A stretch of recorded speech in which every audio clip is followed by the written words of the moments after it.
Primera parte. Capítulo 1. La recién nacida N485G18M falleció el 30 de junio de 2076 a las 6:07 de la mañana. Tenía 3 días de vida. Desde el brote, el promedio de vida de un niño humano era de 56 horas. Hasta habían dejado de ponerles nombres.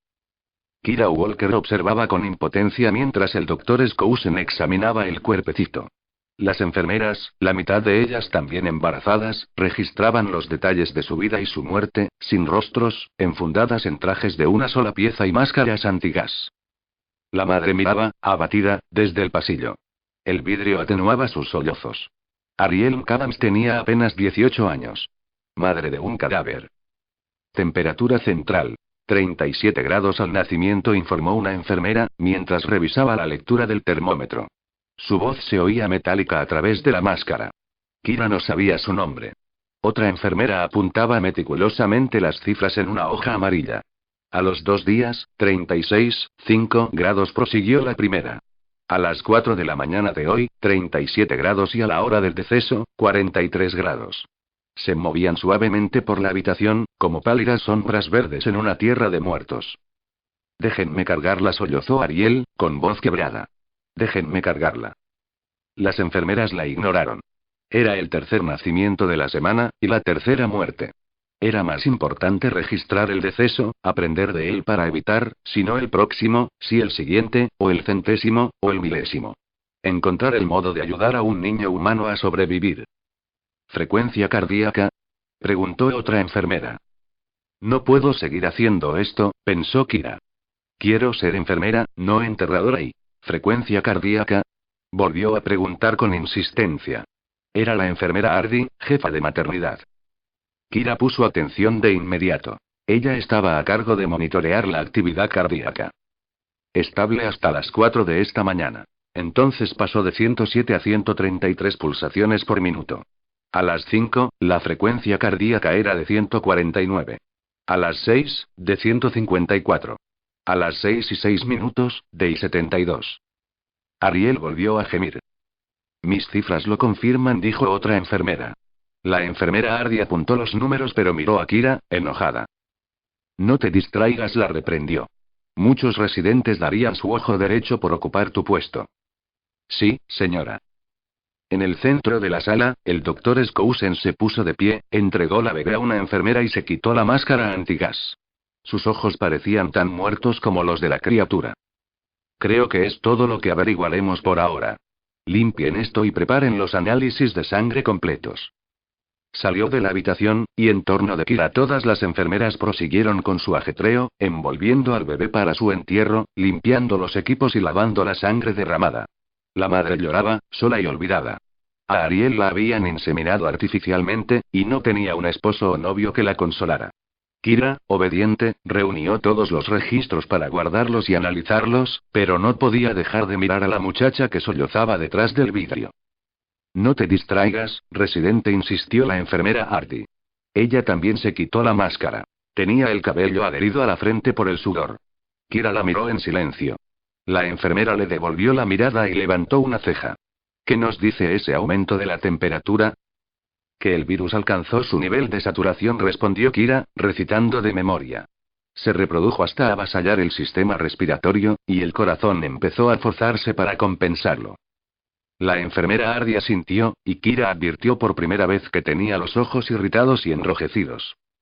Uno de estos días, los investigadores van a encontrar un perfil común en estos datos y van a aplicarlo para sintetizar una cura. Y la única manera en que podrán hacerlo es si nosotros... Y hizo una pausa y esperó a que Kira completara la oración. Estudiamos del mejor modo posible el curso de la enfermedad en cada niño y aprendemos de nuestros errores. De los datos que tienes en las manos va a depender que se encuentre una cura. La enfermera Hardy señaló los papeles de Kira. Si no los registramos, esta criatura habrá muerto en vano. Kira volvió a asentir y acomodó, aturdida, los papeles en su carpeta. La jefa de enfermeras se apartó, pero Kira la llamó con unos golpecitos en el hombro. Cuando la mujer se volvió, Kira no se atrevió a mirarla a los ojos.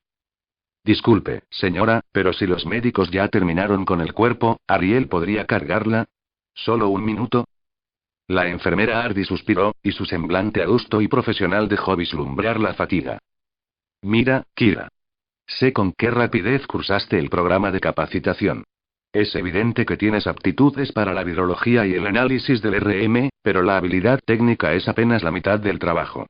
Tienes que estar preparada emocionalmente o la sección maternidad va a devorarte viva. Llevas 3 semanas con nosotros. Es el 10º niño que ves morir. Para mí es el 982. Recuerdo a cada uno de ellos. Hizo una pausa y su silencio se prolongó más de lo que Kira esperaba. Tienes que aprender a superarlo. Kira miró hacia el pasillo. Ariel seguía llorando y golpeando el grueso vidrio. Sé que usted ha perdido a muchos, señora, dijo, y tragó en seco. Pero para ella es el primero. La enfermera Ardi miró a Kira un largo rato, con una sombra lejana en la mirada. Por fin, se dio vuelta. Sandy. Otra enfermera joven, que estaba llevando el cuerpecito hacia la puerta, levantó la vista. Desenvuelve a la bebé, le ordenó la enfermera Ardi. La madre va a cargarla. Kira terminó su papeleo como 1 hora más tarde, justo a tiempo para la asamblea con el Senado. Marcus la esperaba en el vestíbulo y la recibió con un beso. Ella intentó dejar atrás la tensión de la larga noche. Marcus sonrió, y ella respondió con una sonrisa débil. La vida siempre era más fácil cuando estaba él.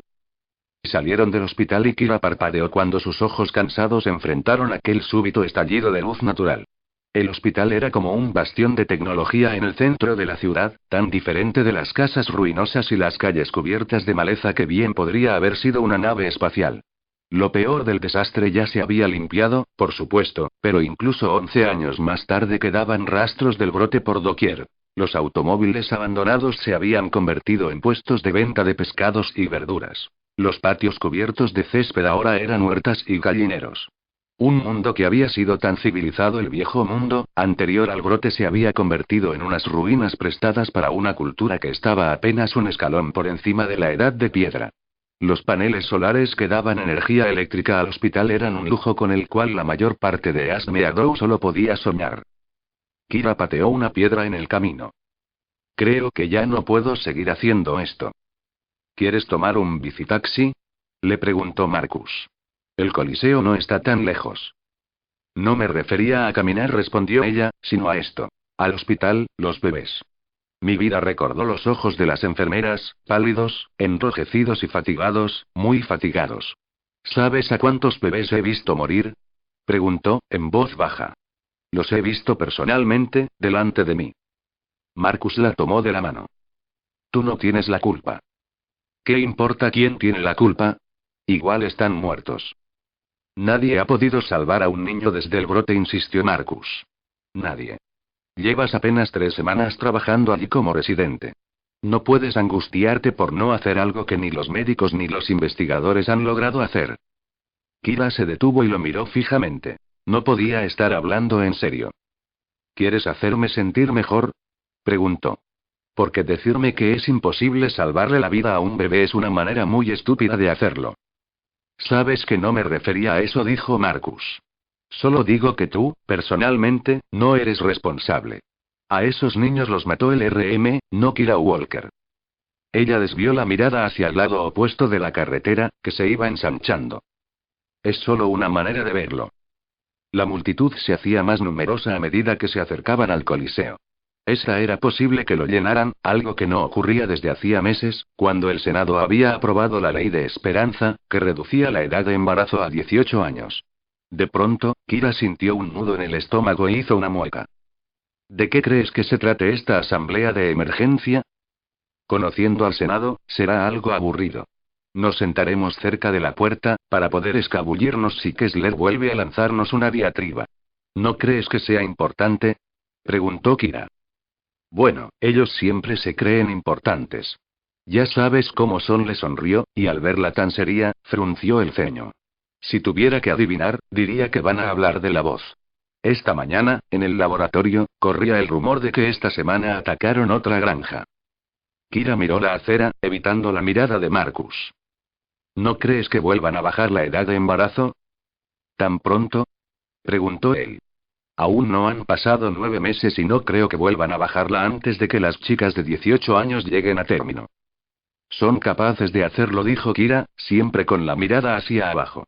Son capaces, porque la ley de esperanza es la única manera que se les ocurre de intentar resolver el problema. Piensan que si tenemos suficientes bebés, habrá alguno que sea resistente. Pero no está dando resultado y no lo ha dado en los últimos 11 años. Entonces, nada va a cambiar solo por embarazar a un montón de adolescentes. Soltó la mano de Marcus. Pasa lo mismo en el hospital. Se ocupan de las madres, lo mantienen todo estéril, registran todos los datos, pero los bebés siguen falleciendo. Sabemos exactamente cómo mueren. Sabemos tanto al respecto que me siento enferma de solo pensarlo, pero no sabemos absolutamente nada de cómo salvarlos. Tenemos muchísimas chicas embarazadas, pero lo único que tendremos después serán más bebés muertos y más cuadernos llenos de las mismas estadísticas sobre cómo murieron. Kira sintió que se le encendía el rostro y los ojos se le llenaban de lágrimas. Algunos transeúntes la miraron al pasar. Había mujeres embarazadas y ella estaba segura de que la habían oído. Cruzó los brazos con fuerza, enojo y vergüenza. Marcus se acercó y la rodeó con un brazo. Tienes razón, le susurró. Tienes toda la razón. Ella se recostó contra él. Gracias. Entre la multitud, alguien gritó. Kira. Ella levantó la vista y se enjugó los ojos con el dorso de la mano. Madison avanzaba entre el gentío, agitando un brazo, exaltada. Kira no pudo sino sonreír. Madison le llevaba un par de años, pero se habían criado juntas, prácticamente como hermanas en la familia que habían improvisado después del brote. Levantó una mano y la saludó de lejos. Madison los alcanzó y abrazó a Kira con entusiasmo. Su flamante esposo, Aaron, la seguía unos pasos más atrás. Kira no lo conocía bien. Él estaba en la red de defensa cuando conoció a Madison, y lo habían transferido para realizar tareas civiles apenas unos meses atrás, cuando se casaron. La saludó con un apretón de manos, y a Marcus con un ademán solemne. Kira volvió a preguntarse cómo era posible que Madison se hubiera enamorado de alguien tan serio, pero, por otro lado, supuso que cualquiera lo sería en comparación con Marcus. Gusto de verte, le dijo Aaron. ¿Puedes verme? Preguntó Marcus, palpándose y fingiendo súbito asombro. Se debe de haber pasado el efecto de la poción. Es la última vez que le doy mi almuerzo a una ardilla que habla. Madison rió y Aaron levantó una ceja, confundido. Kira lo observó, esperando, hasta que la falta de sentido del humor de Aaron le resultó tan graciosa que no pudo evitar una carcajada. ¿Cómo están, chicos? Preguntó Madison. Sobreviviendo, respondió Kira. Apenas. Madison hizo una mueca. Mal día en la maternidad. Ariel tuvo a su bebé. Madison palideció y sus ojos reflejaron una tristeza genuina. Kira pudo percibir cuánto le dolía la noticia. Pronto cumpliría 18 años. Todavía no estaba embarazada, pero solo era cuestión de tiempo. Cuánto lo siento. Volveré contigo después de la asamblea para saludarla y ver si puedo ayudar en algo. Buena idea, respondió Kira, pero tendrás que ir sin mí. Hoy tenemos una incursión de rescate. Pero si no dormiste en toda la noche. Protestó Madison. No pueden obligarte a ir. Dormiré una siesta antes, repuso, pero necesito ir. Últimamente el trabajo me está destruyendo y me vendría bien un cambio de ritmo. Además, quiero demostrarle a Skousen que puedo hacerlo. Si la red de defensa precisa un paramédico en la incursión, pues seré la mejor que hayan visto. Tienen suerte de tenerte, dijo Madison, abrazándola de nuevo. ¿Hayden también va? Sí, es el sargento a cargo. Madison sonrió. Dale un abrazo de mi parte. Hayden y Madison eran hermanos. No hermanos adoptivos, sino verdaderos hermanos de sangre, los únicos parientes genéticos directos que quedaban en el mundo. Algunos decían que eran la prueba de que la inmunidad al RM se podía heredar, lo cual solo hacía más frustrante el hecho de que, hasta ahora, ninguno de los recién nacidos la hubiera heredado. Lo más probable, pensaba Kira, era que Madison y Hayden fueran una anomalía que no volvería a repetirse. Hayden era además, como Kira le decía a menudo a Madison, uno de los seres humanos más atractivos que quedaban en el planeta. Kira le lanzó una mirada pícara a Marcus. ¿Solo un abrazo? Podría darle también un beso o dos. Marcus miró a Aaron, incómodo. Bueno. ¿Alguna idea de cuál será el tema de la asamblea? Las chicas rieron. Kira suspiró feliz, Madison siempre la hacía sentir mejor. Van a cerrar la escuela, explicó Aaron. Los niños más chicos de la isla ya están cumpliendo 14 años. Prácticamente quedan más maestros que alumnos. Supongo que van a graduar a todos por anticipado en los programas de oficios, y a los maestros los enviarán a donde puedan ser más útiles. ¿Tú crees? Preguntó Kira. Haru se encogió de hombros. Es lo que haría yo. Probablemente será otro discurso aburrido sobre los parciales, dijo Madison. El Senado no se cansa de hablar de esas cosas. ¿Acaso los culpas? Preguntó Haru. Mataron a todos en la Tierra. Salvo a los aquí presentes, aclaró Marcus. No digo que no hayan sido peligrosos, insistió Madison, pero hace 11 años que no se ve a ninguno. La vida continúa. Además, es obvio que ahora tenemos problemas más graves. Yo supongo que van a hablar de la voz. Bueno, pronto nos enteraremos, dijo Kira, señalando hacia el norte con el mentón. Empezaba a vislumbrarse el Coliseo entre los árboles. El Senado tenía su propio edificio, por supuesto, en un ayuntamiento, pero las asambleas a las cuales se convocaba a toda la ciudad, se llevaban a cabo en el Coliseo. Rara vez lo colmaban, pero los adultos contaban que antiguamente se llenaba todo el tiempo, cuando lo usaban para los deportes. Antes del brote. Kira tenía apenas 5 años de edad cuando se presentó el brote. Ni siquiera podía recordar la mayoría de las cosas del viejo mundo, y no confiaba en la mitad de las que acudían a su memoria. Recordaba a su padre, su rostro moreno, su cabello negro desaliñado y sus anteojos de armazón grueso sobre el puente de la nariz. Vivían en una casa de 2 niveles, estaba casi segura de que era amarilla y le habían hecho una fiesta cuando cumplió 3 años. No tenía amigos de su edad, así que no hubo niños pequeños, pero sí estaban casi todos los amigos de su padre. Se acordaba de que tenía una caja grande llena de animales de peluche y que quería mostrársela a los presentes, por eso la había empujado hasta el vestíbulo con gran esfuerzo. En su mente, le parecía que le había tomado media hora o más, pero sabía que en realidad no podía haber sido tanto tiempo. Cuando por fin llegó a la sala y gritó a todos que miraran, su padre rió, la regañó y volvió a llevar la caja a su dormitorio. Tanto esfuerzo perdido en cuestión de segundos. No le molestaba recordarlo. Nunca pensaba que su padre hubiera sido malvado o injusto. Era simplemente un recuerdo, uno de los pocos que tenía de su vida en el viejo mundo. La multitud se había ido concentrando y se apiñaba entre los árboles mientras avanzaba hacia el Coliseo. Kira se aferraba a Marcus con una mano y a Madison con la otra, y Haru lo seguía como el último eslabón de una cadena.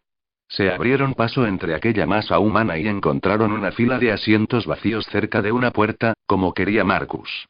Kira sabía que tenía razón. Si la senadora Kessler arremetía con otra perorata, o si el senador LeFou se ponía a hablar de horarios o cualquier otra temática aburrida de la que estuviera encargándose este mes, sería muy útil tener una salida a mano para escabullirse.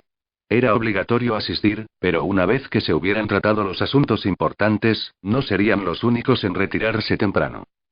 Mientras los senadores se dirigían en fila hacia el estrado, ubicado en el centro de la pista, Kira se removió en su asiento, incómoda, preguntándose si Haru estaría en lo cierto. Había 20 senadores en total y Kira reconoció a casi todos, aunque no sabía sus nombres. Sin embargo, uno de los hombres era nuevo. Alto, moreno y de complexión fuerte. Se erguía como un oficial militar, pero llevaba un traje sencillo de civil. Le susurró algo al doctor Skousen, el representante del hospital en el Senado, y luego se alejó y se perdió en la multitud. Buenos días. La voz atronó en el inmenso estadio haciendo eco desde los altavoces hacia el exterior. El centro del Coliseo se encendió con una imagen holográfica gigante del senador Ott. Si bien había 20 senadores, siempre dejaban que Ott tomara la iniciativa en las asambleas, pronunciara el discurso de apertura e hiciera la mayoría de los anuncios. Era, sin duda, el más carismático. Vamos a dar inicio a esta asamblea, prosiguió el senador Ott. Nos complace mucho verlos a todos aquí. Es importante que ustedes participen en su gobierno, y estas asambleas son la mejor manera de estar conectados. En esta oportunidad queremos expresar un agradecimiento especial a la Red de Defensa de Long Island, específicamente al sargento Stewart y a su equipo, por haber pasado la noche girando la manivela de los generadores aquí, en el Coliseo. Tal como les hemos prometido, estas asambleas nunca han quitado ni quitarán electricidad a la comunidad. Hubo unos cuantos aplausos y Ott sonrió con amabilidad mientras esperaba que se aplacaran. Empezaremos con el primer tema del día. Señora Rimas, ¿podría acompañarme en el estrado? Es sobre las escuelas, dijo Kira. Te lo dije, recordó Haru. La señora Rimas era la directora del sistema escolar de Ask Meadow, que con el tiempo se había reducido a una sola escuela que ella encabezaba. Kira escuchó con una mano sobre la boca, mientras la mujer hablaba con orgullo del trabajo que habían realizado sus maestros, el éxito que había demostrado su sistema con los años y los grandes logros de los alumnos que se habían graduado. Era una despedida, una mirada triunfante sobre el trabajo hecho con abnegación, pero Kira no pudo evitar una sensación de asco. Por más vueltas que le dieran, por más que trataran de concentrarse en los aspectos positivos, la cruda verdad era que, simplemente, ya no quedaban niños. Iban a cerrar la escuela porque se habían quedado sin alumnos. Los maestros habían hecho su trabajo, pero los médicos no. El ser humano más joven del planeta, por lo que todos sabían, cumpliría 14 años en un mes. Era posible que hubiera sobrevivientes en otros continentes, pero nadie había podido establecer contacto con ellos y, con el tiempo, los refugiados de Long Island habían llegado a creer que estaban solos. Que su habitante más joven era el más joven del mundo. Se llamaba Saladin. Cuando lo hicieron subir al escenario, Kira no pudo contener las lágrimas. Marcus la abrazó, y juntos escucharon una serie de felicitaciones y discursos conmovedores. A los alumnos más jóvenes los transferirían anticipadamente a programas de oficios, tal como lo había adelantado Aru. 10 fueron aceptados en el programa premédico que Kira acababa de terminar. En 1 o 2 años empezarían a trabajar en el hospital como residentes, igual que ella. ¿Habría cambiado algo para entonces? ¿Los niños seguirían muriendo? ¿Las enfermeras continuarían viéndolos morir, registrando sus estadísticas y envolviéndolos para sepultarlos? ¿Cuándo terminaría todo eso?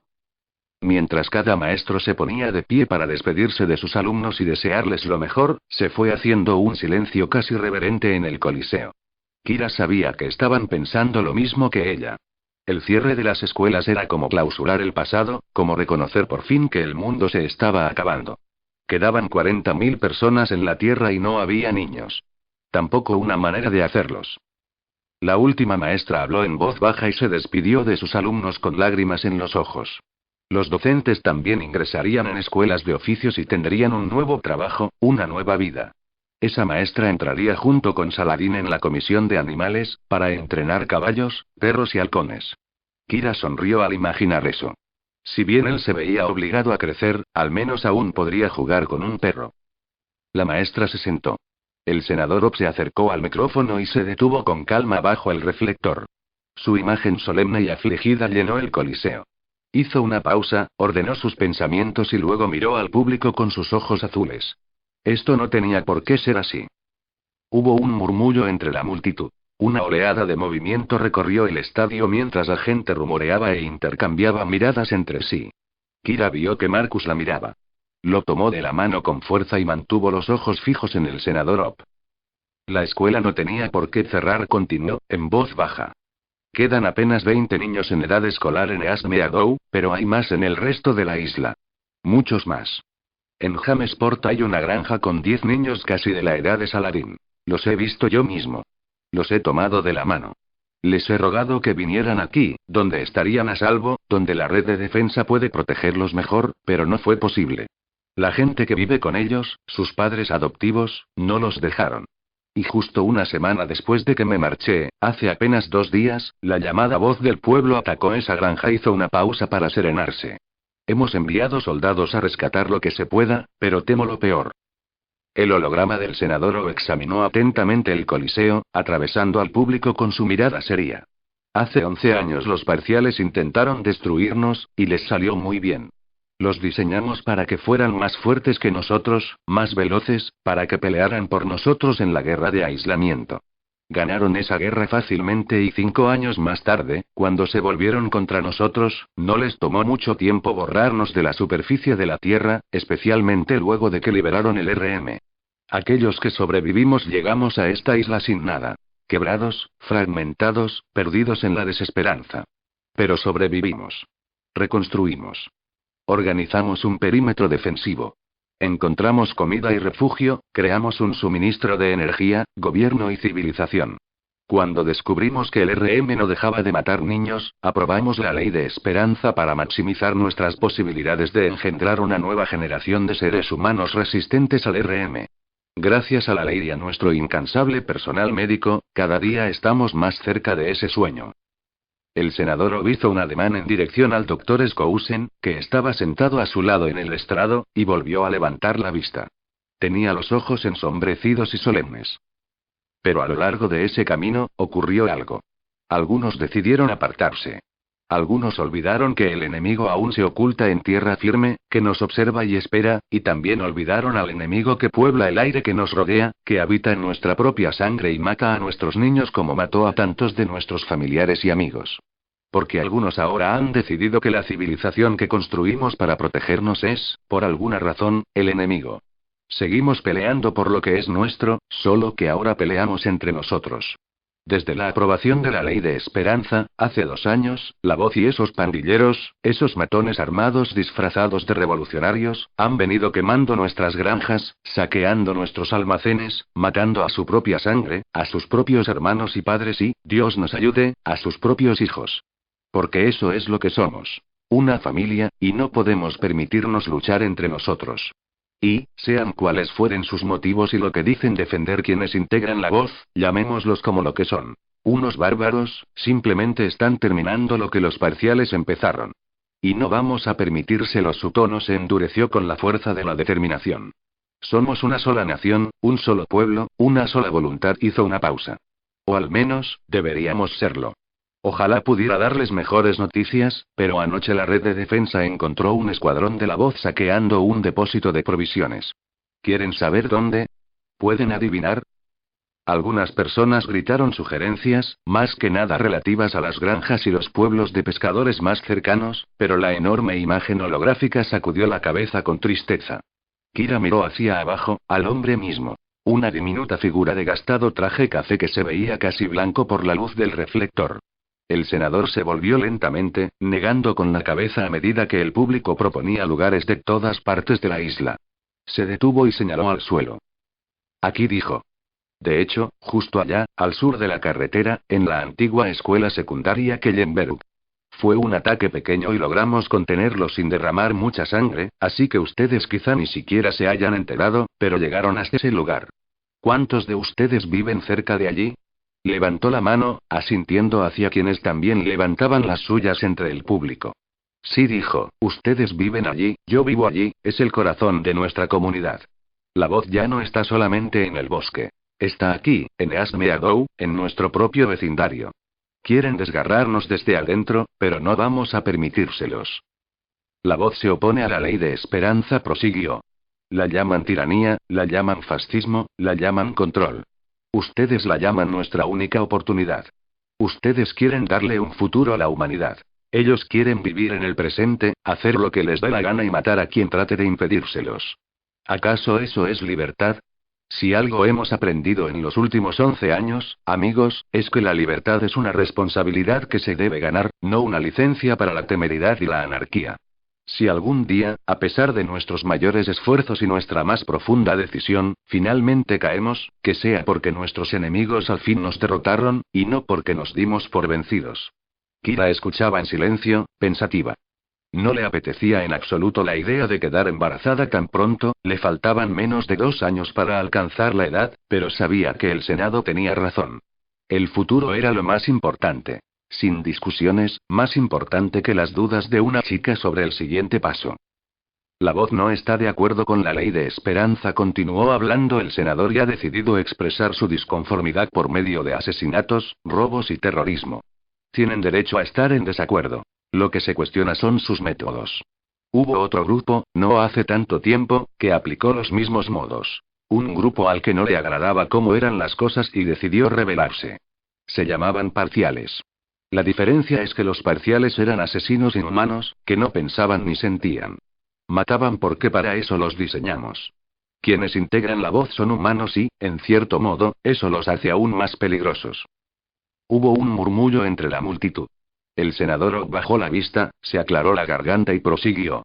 Hay cosas más importantes que nosotros, más importantes que los límites del presente y los caprichos de la hora. Hay un futuro que debemos construir y proteger. Y si vamos a hacerlo realidad, tenemos que dejar de pelear entre nosotros. Debemos poner fin al disenso donde quiera que se encuentre. Debemos volver a confiar los unos en los otros. No se trata del Senado y la ciudad, ni de la ciudad y las granjas, tampoco de un grupito o facción. Se trata de nosotros. De toda la raza humana, unida en una sola. Allá afuera hay gente que quiere destruir eso, pero no vamos a permitírselo. El público volvió a clamar, y esta vez Kira lo acompañó.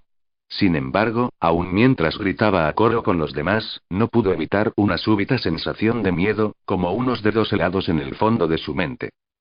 Capítulo 2. Llegas tarde, Walker. Kira no aceleró el paso, siguió avanzando sin prisa hacia la carreta mientras observaba el rostro de Hayden. Se parecía mucho a Madison. ¿Qué? Preguntó. ¿Acaso los soldados ya no tienen que asistir a las asambleas obligatorias?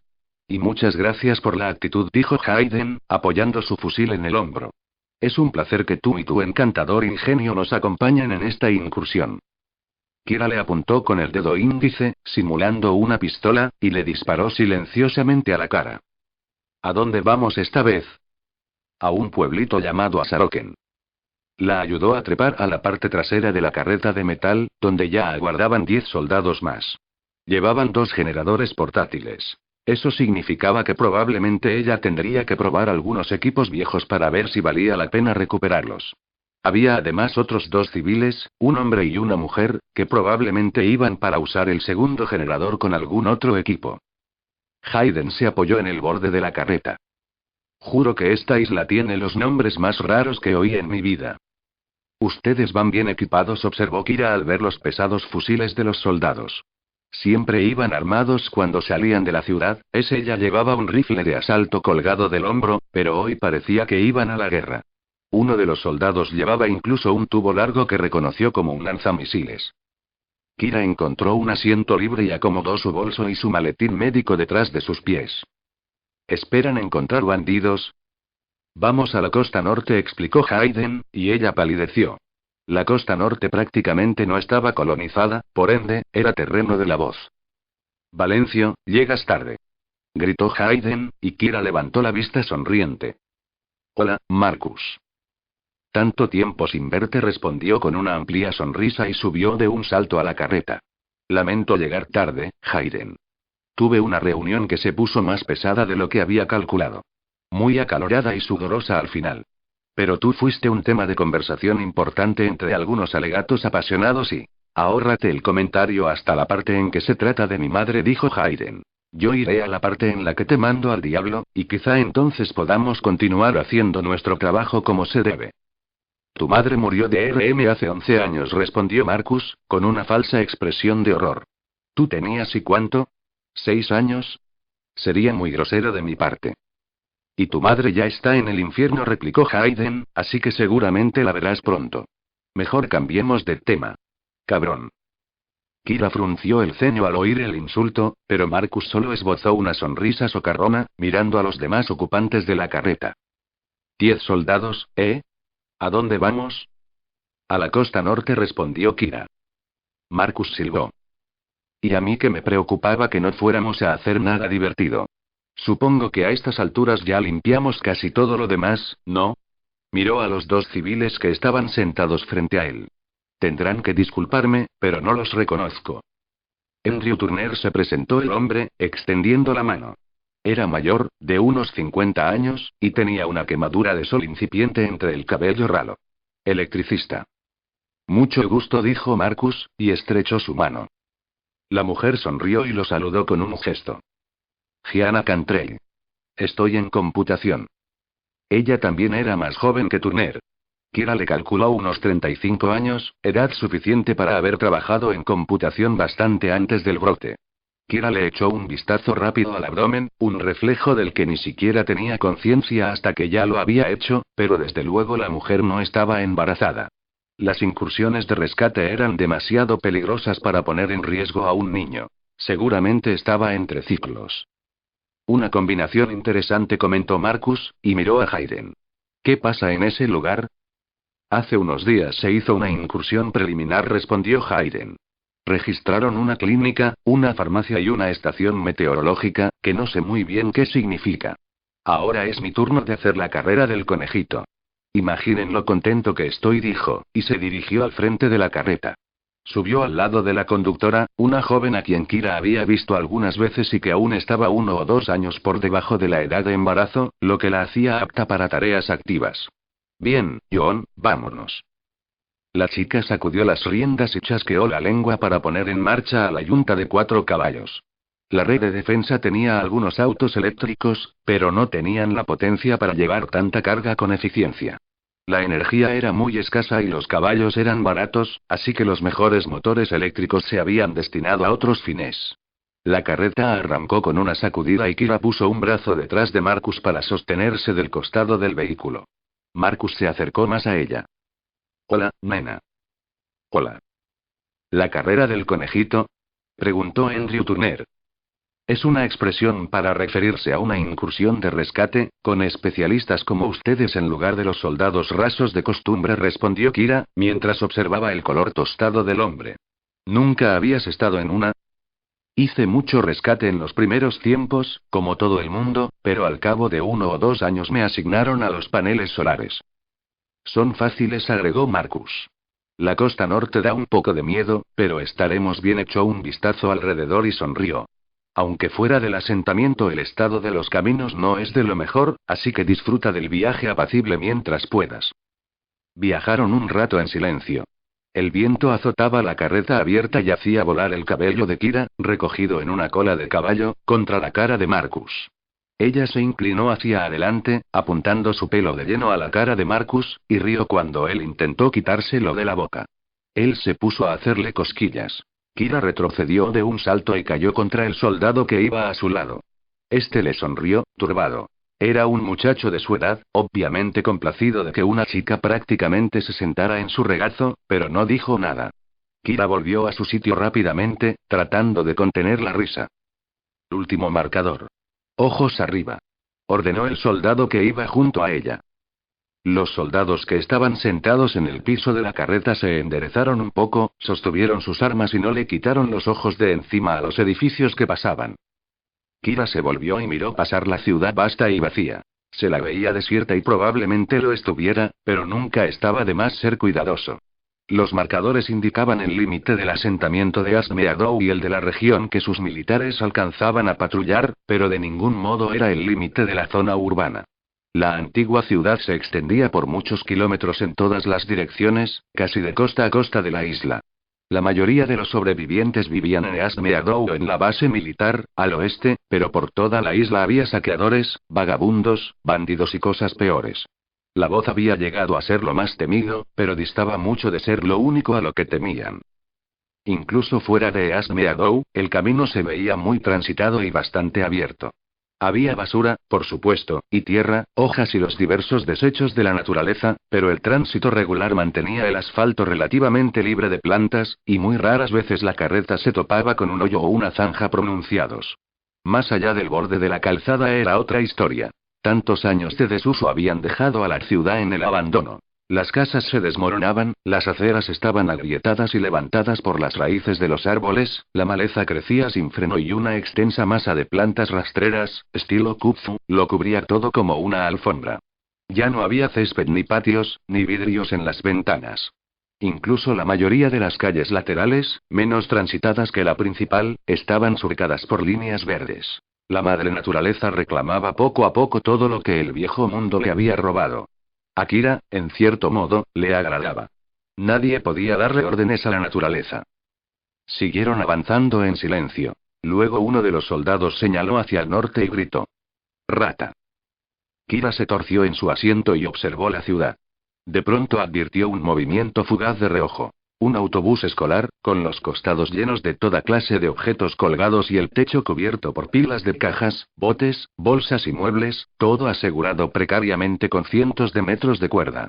Junto al autobús, un hombre extraía gasolina del tanque de un auto estacionado. A su lado había 2 adolescentes. Kira calculó que tendrían unos 15 y 17 años. «Miren», exclamó Marcus, «todavía usa gasolina». Tal vez encontró una manera de filtrarla, dijo Gianna, observando el autobús con interés. Muchas de las comunidades exteriores lo hacen. Destruye los motores, pero los hay de sobra. Debería mudarse a la ciudad, opinó Turner. Podría tener una casa de verdad, podríamos conectarle electricidad, seguridad y bueno, todo. Todo menos movilidad, dijo Gianna. Y anonimato, y libertad y... ¿Cómo que libertad?, preguntó el soldado que iba sentado junto a Kira. Su placa identificadora decía Brown. Nosotros tenemos libertad y lo que él tiene es anarquía. Seguridad, entonces insistió la mujer. El soldado Brown levantó su fusil. ¿Cómo llamas a esto? Las grandes comunidades fueron las primeras en caer durante la rebelión de los parciales, respondió Gianna. Los centros de población son blancos fáciles, y si los parciales, donde quiera que estén, desarrollan una nueva cepa de RM que supere nuestra inmunidad, los fusiles no van a servirnos de nada. Un sitio como East Meadow sería el peor lugar para estar. Pues no hay de qué, repuso Brown. Me alegra que aprecies tanto que arriesguemos la vida. No digo que no lo aprecie, respondió la mujer. A lo que me refiero es a que, y bueno, acabo de decir a qué me refiero. Obviamente yo elegí vivir en East Meadow. Solo estoy señalando por qué quizá él prefirió no hacerlo. Tal vez sea de la voz, gruñó otro soldado. Están criando a esos chicos para que sean espías, asesinos o quién sabe qué cosa. El soldado Brown lo insultó y Kira apartó la vista, ignorándolos. Quería sentir el viento en la cara. Ya había oído suficientes discusiones como esa. Era un día caluroso, pero había una brisa que lo hacía agradable, y ella siempre disfrutaba las oportunidades de acurrucarse contra Marcus. Pensó en la noche que había pasado, en la mañana, en el bebé muerto y en todo lo demás. ¿Cómo era aquello que solía decir mi padre? Pensó. Yo soy más fuerte que mis dificultades. Yo soy más fuerte que mis dificultades. Capítulo 3. Pasaron varias horas hasta que llegaron a Asharoken. El cielo ya empezaba a perder luminosidad.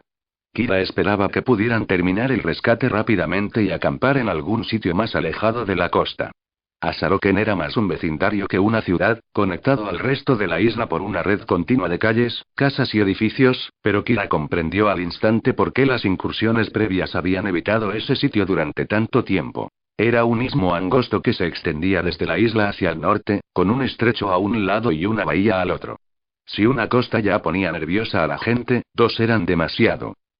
La carreta se detuvo frente a una pequeña clínica veterinaria. Hayden, ¿no dijiste que era una clínica para perros?, protestó Marcus. ¿Qué vamos a encontrar aquí? Si lo supiera, lo habría recogido yo mismo cuando estuve aquí, hace 2 días, respondió Hayden, mientras bajaba de la carreta.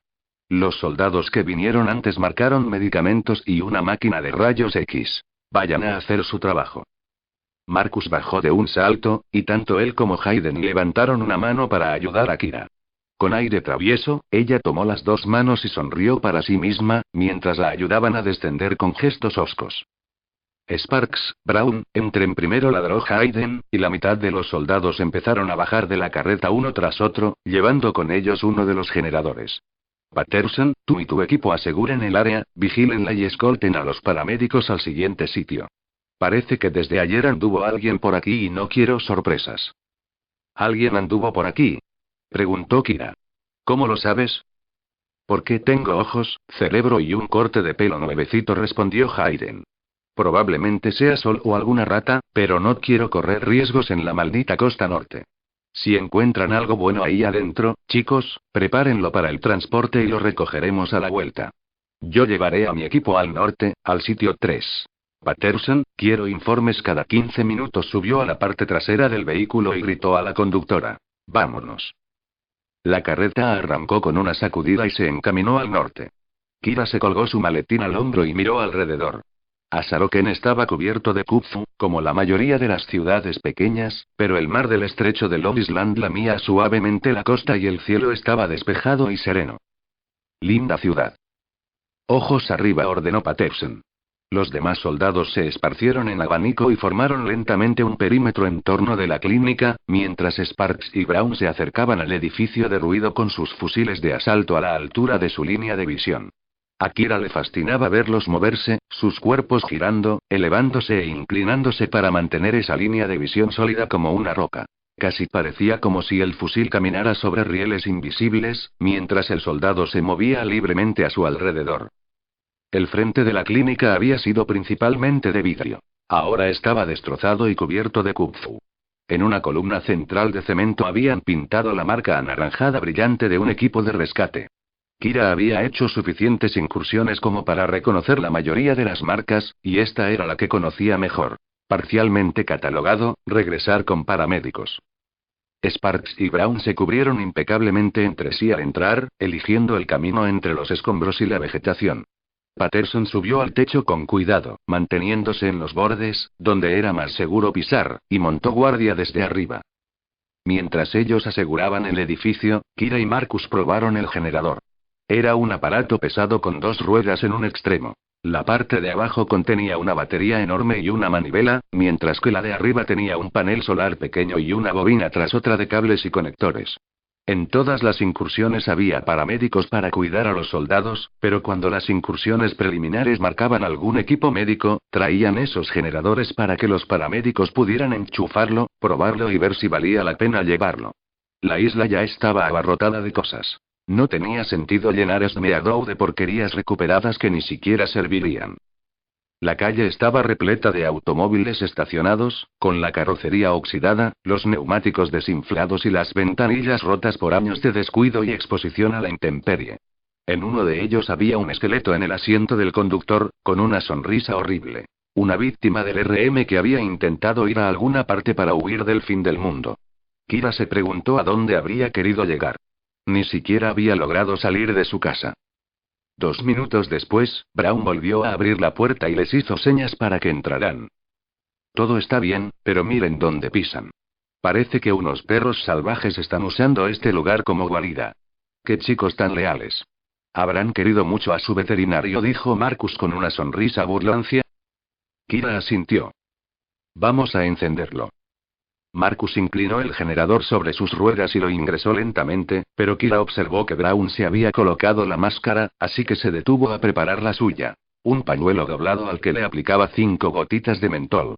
Los cadáveres que hubieran quedado allí se habrían descompuesto años atrás, como el esqueleto del auto, pero seguramente una jauría de perros habría traído más carroña, sin mencionar el olor a almizcle, orina, heces y quién sabía qué más. Luego se ató el pañuelo de manera que le cubriera la nariz y la boca. Al entrar vio a Marcus haciendo una arcada y buscando su propia máscara en el bolsillo. Deberías prestar más atención, le dijo, tranquila, al pasar junto a él rumbo a la habitación trasera. Lo único que yo huelo es el aroma fresco de la menta. La sala médica estaba bien equipada, como si nadie se hubiera llevado nada aún, sin embargo era evidente que alguien la había revisado últimamente, pues había huellas y marcas en la gruesa capa de polvo. Probablemente los soldados de la incursión preliminar, pensó, aunque nunca he visto que un soldado revise los medicamentos. Kira se puso a organizar el espacio sobre la mesa y designó un área para lo que servía y otra para lo que se destruiría. En el entrenamiento de rescate era lo primero que aprendían los residentes. ¿Qué medicamentos podían durar todavía, y cuáles llevaban demasiado tiempo vencidos para poder usarlos sin peligro? Ingresar sustancias vencidas a Esmeadow era aún peor que llevar máquinas rotas, no porque ocuparan espacio sino porque eran peligrosas. Los paramédicos eran los cuidadores de toda la raza humana. Lo último que necesitaban era que alguien tomara píldoras que no debía o que una enorme provisión de medicamentos descartados llegara a la reserva de agua. Era más seguro y más fácil clasificarlos allí. Hasta habían aprendido a trabajar con medicamentos para animales, precisamente por esa razón. Un antibiótico para perros era, al fin y al cabo, un antibiótico, y al no tener grandes plantas de producción, los isleños se veían obligados a tomarlos.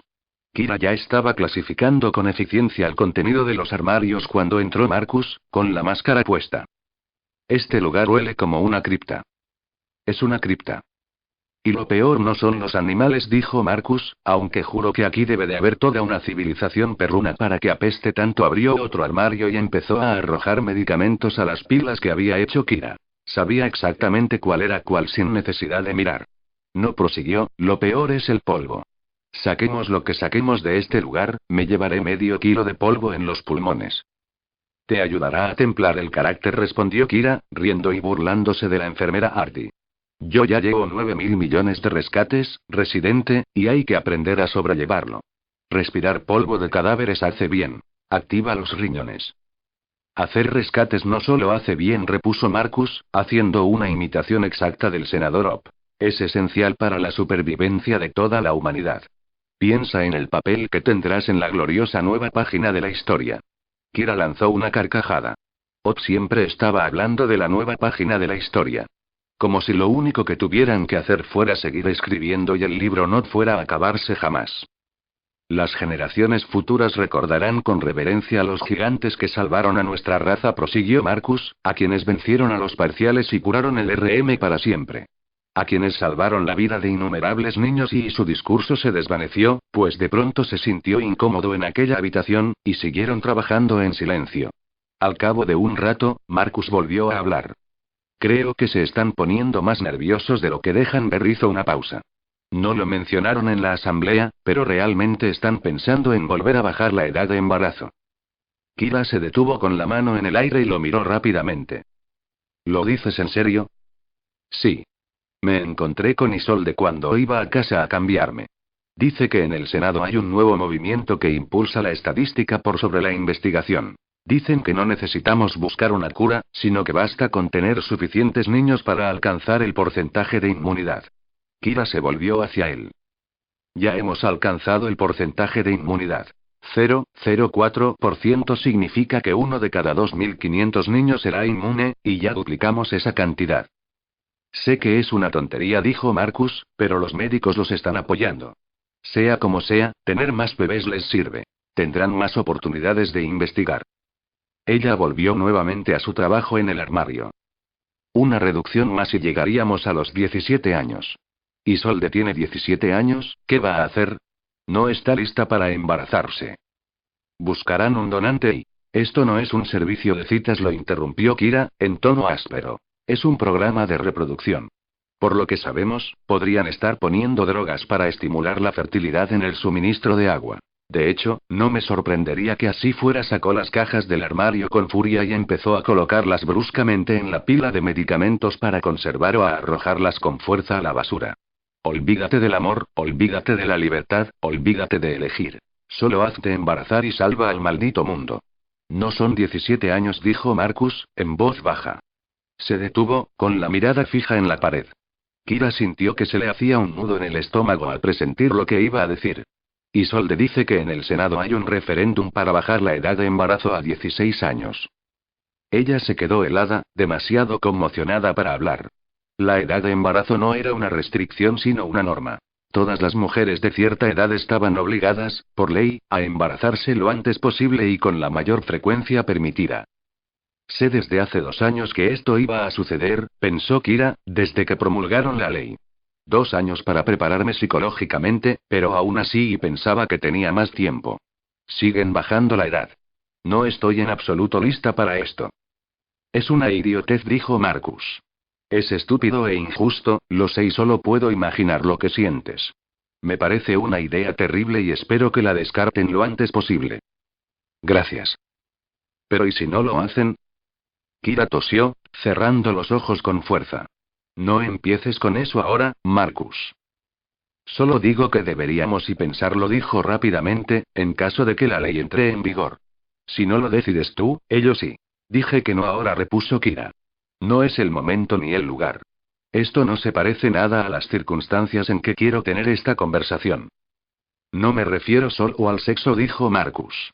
Hablo de matrimonio. Dio un paso hacia ella, se detuvo y miró hacia el techo. Planeamos esto desde los 13 años, Kira.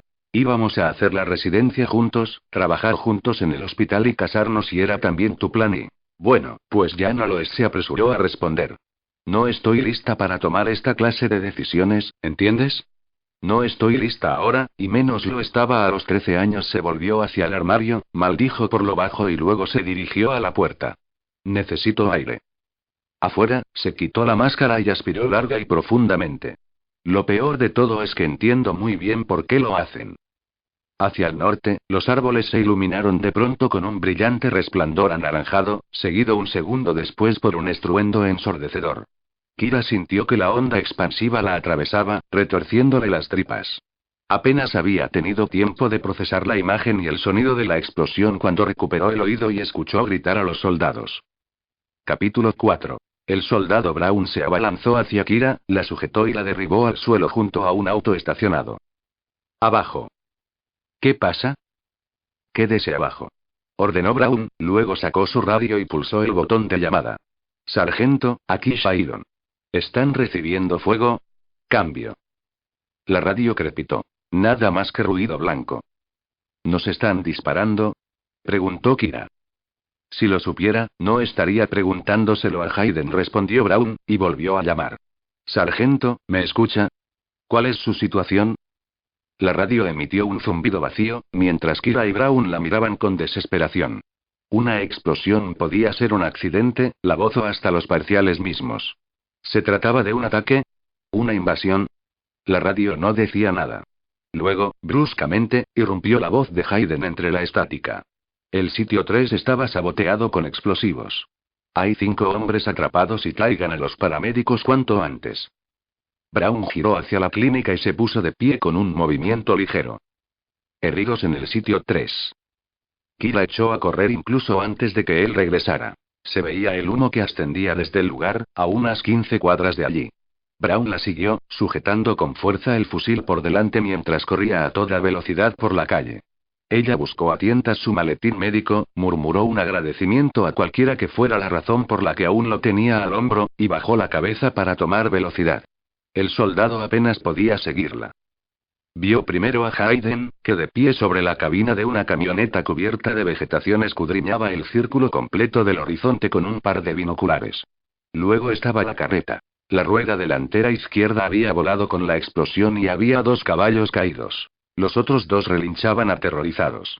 Por último vio el edificio, una ruina humeante entre otras 2 estructuras, como una torre de bloques de madera derribada por un niño enojado. Un soldado arrastraba a otro, jalándolo por las manos para apartarlo de los escombros. Kira se dejó caer junto al herido y le puso una mano en la muñeca para verificar su pulso mientras, con la otra, le palpaba el pecho y el cuello en busca de lesiones. Estoy bien, dijo el soldado, tosiendo. Busquen a los civiles. Ella se levantó de un salto, mientras observaba, aturdida, la casa destrozada. ¿Por dónde empezar? Sujetó al soldado que estaba de pie y lo alejó del caído. ¿Y los demás? En el sótano, respondió, señalando hacia abajo.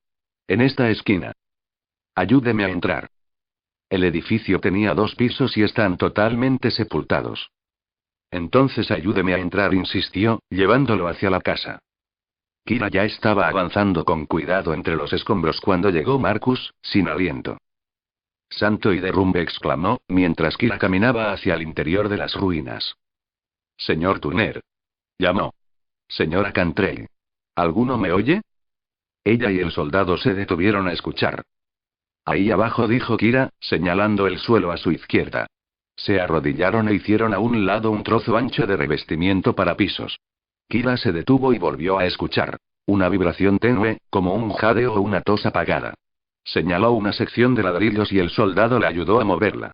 Todos escarbaban entre los escombros para liberar el paso. Kira volvió a llamar y oyó una respuesta muy débil. Aquí, dijo una voz. Kira reconoció el timbre femenino, supo que era Gianna y levantó un pedazo de mueble caído. Los soldados lo tomaron y lo quitaron del agujero. Gianna gimió de dolor. Gracias a los dioses. Kira se deslizó más abajo para ayudarla. ¿Aún está atrapada? Creo que no, respondió la mujer. Kira la tomó de la mano con firmeza, sosteniéndose de otra sección del piso caído. Perdió el apoyo, resbaló y sintió que una mano fuerte tomaba la suya desde atrás. Ya la tengo, dijo Kira, y ellos a mí. Vamos. Poco a poco, la mujer se fue liberando de los trozos de madera y ladrillos que la cubrían. Kira tiró de ella para sacarla centímetro a centímetro. Cuando Gianna llegó a suficiente altura, la mano fuerte que sostenía a Kira extrajo a ambas hasta arriba de la pila. Al volverse, Kira vio a Hayden, tenso por el esfuerzo. Gracias, le dijo.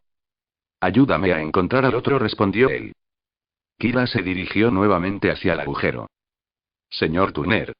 ¿Me oye? Estaba a mi lado cuando explotó la bomba, jadeó Gianna. No puede estar muy lejos.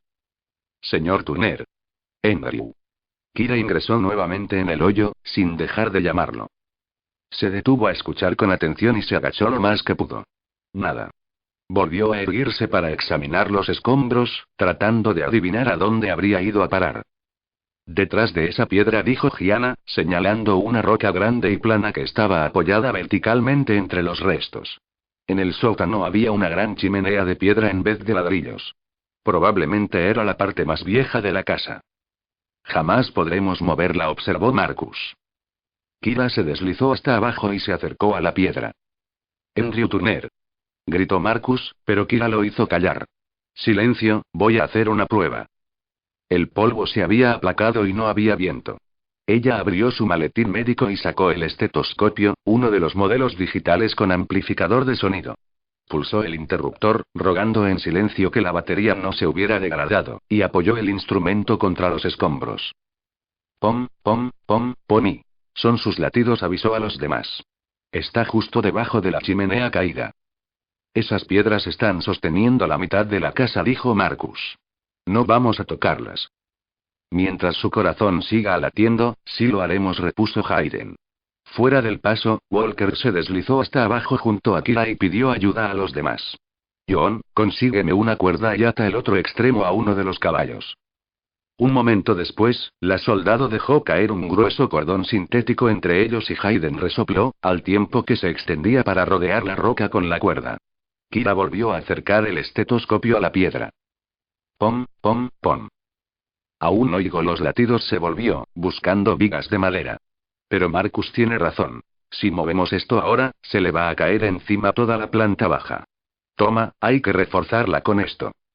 Jaló una larga viga del techo que aún tenía adheridos restos de madera del piso superior, y Hayden la acomodó para que sostuviera los escombros. Listo, Hayden empezó a dar órdenes a la conductora de la carreta. Adelante, John. Más y está bien, la cuerda ya está lista. Ahora muy despacio. La cuerda se tensó. Kira no veía que la piedra se moviera, pero la oía raspar el piso. Está funcionando. Exclamó. Hayden dio más órdenes a John. Sigue así, lentamente y perfecto. Ahora, atenta a la cuerda. La piedra se zafó de su agujero y Hayden gruñó al ayudar a correrla a un lado. Kira se volvió hacia el hoyo abierto, mirando nerviosamente la improvisada viga de apoyo, cuando divisó una forma en la oscuridad y se detuvo en seco. No la había visto antes porque estaba detrás de la piedra. Era una pierna humana, cercenada justo por encima de la rodilla. No, y murmuró. Se inclinó hacia adelante con cuidado y palpó el borde desparejo donde el hueso se había quebrado. Aplastado, pensó, palpando el daño. La chimenea cayó y le cortó la pierna. ¿Cómo es posible que siga vivo? Aplicó el estetoscopio contra la siguiente piedra. Pom, pom, pom. Maldición, dijo Hayden, agachándose detrás de ella. ¿Es su pierna? Significa que estamos cerca. Significa que está muerto, agregó Hayden. Esa chimenea lo habrá hecho polvo. Te dije que oigo sus latidos, susurró ella. Dame la cuerda. Los escombros se movieron un poco, y Kira cerró la boca y los ojos con fuerza para protegerse de una lluvia de rocas y polvo. La viga crujió y se oyeron gritos de alarma de los soldados que estaban arriba. «Sáquenla de ahí», exclamó Marcus. Tiene razón, dijo Hayden. Esto va a derrumbarse en cualquier momento. No vale la pena perder un paramédico por un muerto. Te digo que está vivo. Afuera, le ordenó Hayden. Si no podemos sacarlo a él, a ti tampoco podremos rescatarte. Es una vida humana, insistió Kira. No nos quedan demasiadas. Afuera. Kira apretó los dientes y avanzó unos centímetros más. Hayden maldijo detrás de ella y trató de tomarla por los pies, pero ella lo apartó de un puntapié. Pom, pom, pom. Kira palpó la siguiente piedra para ver por dónde tomarla y determinar su estabilidad. Creo que puedo mover esta, pensó. Él tiene que estar justo del otro lado, y entonces lo verán. Estoy segura de que está vivo. Escuche, señor Turner, gritó, ¿puede oírme? Voy a rescatarlo, no vamos a dejarlo aquí. Se apoyó en el piso del sótano, rezando por no mover de su lugar ninguna pieza esencial. Empujó la piedra más grande y la sintió girar ligeramente contra un eje rígido y descentrado. Volvió a empujar, esforzándose por el peso, y logró mover la piedra a un lado. En la oscuridad había otra forma, demasiado retorcida para reconocer qué era. Volvió a encender el estetoscopio y lo extendió hacia adelante con desesperación. Tic, tic, tiki. Un momento, pensó Kira, esto no está bien. Sus dedos rozaron carne mojada y resbaladiza. Atrapó un trozo de tela entre dos dedos y jaló hacia ella. El tic se hizo más fuerte en la caverna diminuta. Palpó el miembro ensangrentado con ambas manos, sin querer creerlo. Retrocedió apenas hacia la luz y lo levantó para confirmarlo con los ojos. Es su brazo, anunció, por lo bajo. Está muerto. Hayden la miró fijamente. ¿Y los latidos? Kira levantó el brazo y algo en la muñeca emitió un brillo metálico. Tic, tic, tic. Su reloj se sentía agotada y sin vida. Está muerto. Hayden le quitó el brazo y la sostuvo con la mano. Salgamos de aquí. Tenemos que llevarlo, dijo ella. Esto no fue un accidente, respondió Hayden. Alguien vino y puso esta bomba, alguien que sabía que vendríamos. Es probable que esté cerca todavía. Kira frunció el ceño. ¿Por qué querrían volar una estación meteorológica? Era una radio, explicó Gianna. No alcanzamos a ver todo antes de la explosión, pero eso sí lo sé. Esto era el mayor nodo de comunicaciones que he visto. La voz, dijo Kira. Hayden respondió con voz grave y sombría. Y, después de ese estruendo, sin duda saben que estamos aquí.